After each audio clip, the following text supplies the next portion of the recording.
guess it doesn't really matter. I'm Michael.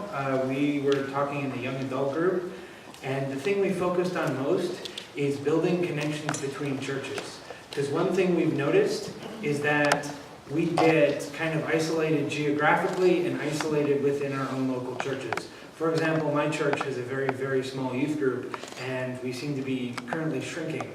And that worries me a lot. But then today it kind of dawned on us that, we're standing in a church not 20 miles from my home church that also has a small youth group. Well, in LA, 20 miles isn't far, so we can come together and do events together.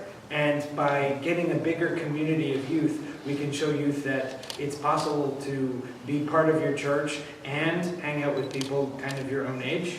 So to that end, we've been passing around email contacts with everybody in our group, and we're going to start trying to grow by just sharing what we're doing and inviting each other to events. And we're going to try to grow organically.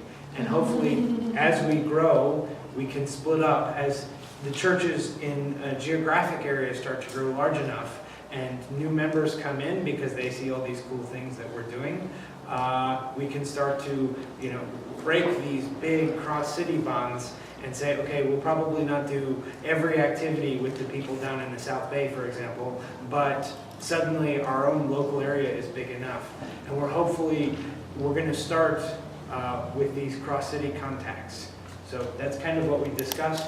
We also discussed that we like the idea of kind of, the first speaker suggested, of kind of doing more things that appeal to young people, and that will build our membership kind of locally so that we can get big enough locally to break up. Am I missing anything?